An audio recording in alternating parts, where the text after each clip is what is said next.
ano tayo, backwash.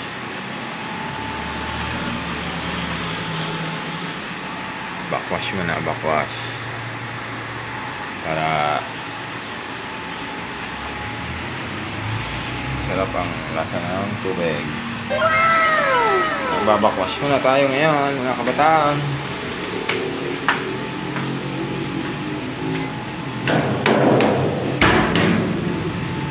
Backwash para ganda yung lasa ng tubig.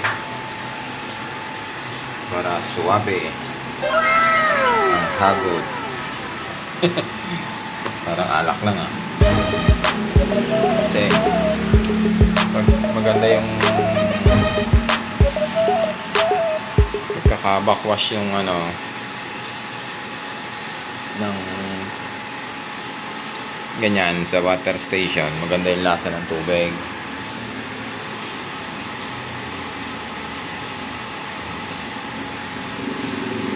Pagka ininom mo walang gaspang pagka ininom mo na sa direkta mo nang ininom. Gusto niya nagpapaganda ng lasa ng tubig maganda yung every 3 days binabakwash namin yan. Itong lumalabas na yan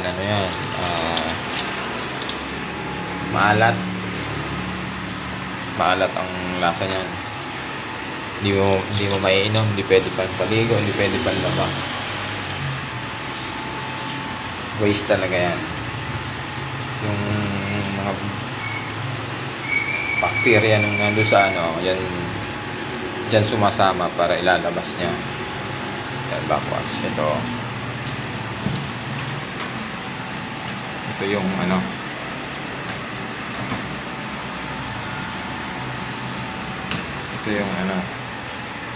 asin yan mga kabataan. Ayan yung ito ay nilalabas niya. Yan.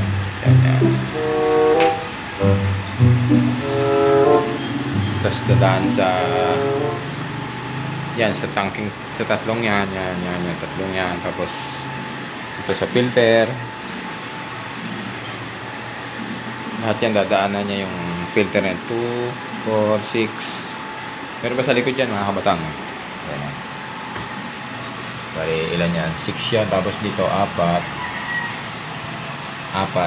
yan.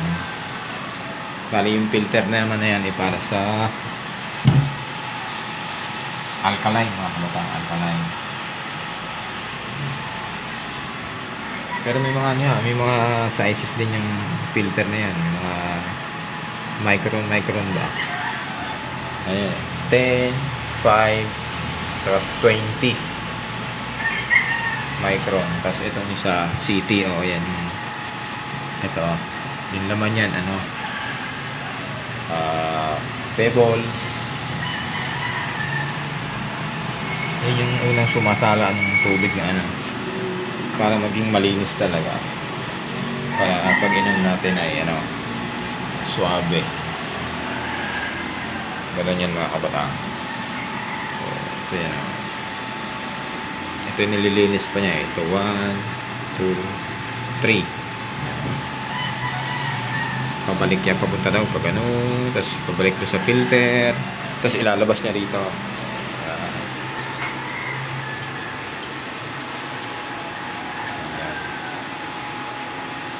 So mamaya pa tayo ng production kasi nagbabakwas pa tayo. Okay mga kabataan, ito kasi puno na to. Kasi yun, sa pagbabakwas dito nagbabawas, babawasan niya to. Ito naman yung laman na ito is finished product na yan. Kasi yung galing dito pag nagkarga yung laman nito itatransfer naman dito, pero dadaan nyo sa filter.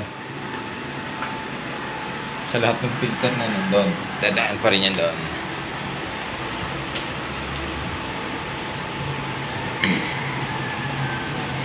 Kaya lang pagka-transfer medyo matagal din, mga isa hanggang 2 oras bago halos yung isang puno nung isang yon. Yan, isang puno niyan, kalahati naman nito. Kalahati nito. Pagka yun, ililipat punta rito. Kasi bali, ano yan eh. Yung, ano nila, 60-40. 60 yung, tawag mo dito, 60 yung natatapon, doon, waste. Tapos dito 40 na pupunta sa finish product. Pero yung pag nagkakarga, yung lumalabas doon, yun pwedeng pangligo, panglaba, pwede pang hugas ng ano, pangluto, hindi pwede. Pero panglaba, panligo, pwede yan. Kasi pagka pinaligo mo yan, medyo madulas mga kabatang. Madulas. Pero kung panligo, okay naman. Panlaba, hindi lang talaga pwede pang luto.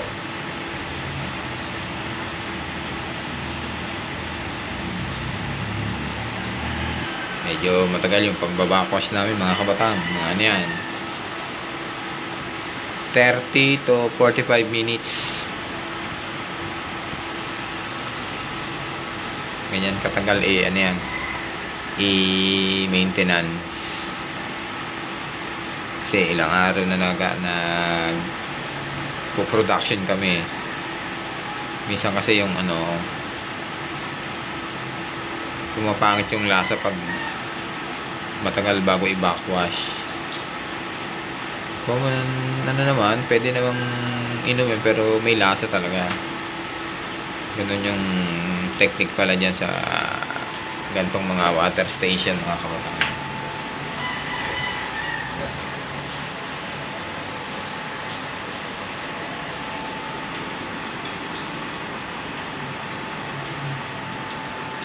Ngayon medyo mahina yung yung order.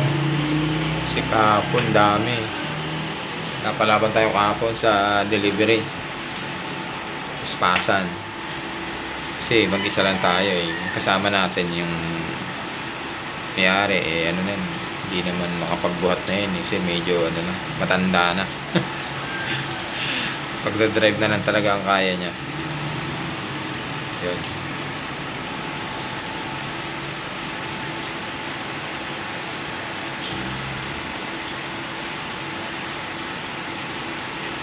Hirap din kasi pag nagkasabay-sabay yung order, pick up, yun talaga minsan nasasaid yung laman nito. As in, zero talaga yan.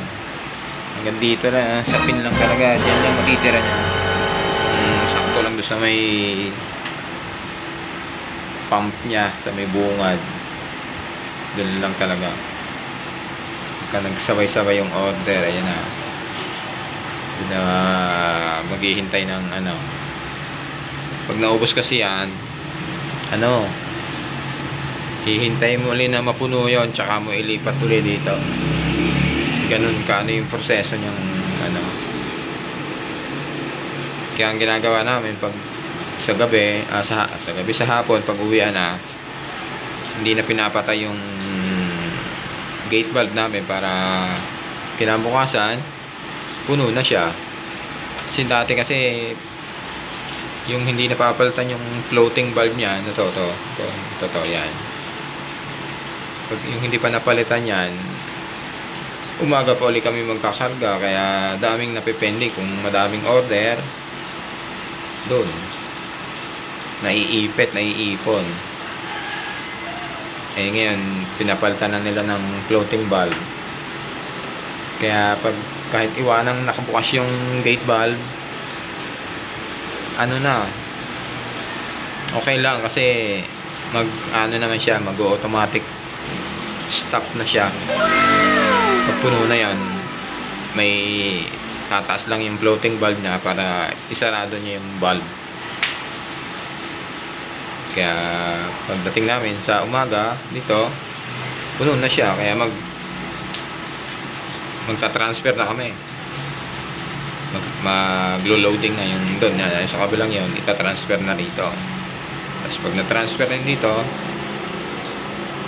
kasi isang puno nun, halos kalahati nito. Ang laman yan, mga 20 gallons lang. Then pag naubos yung 20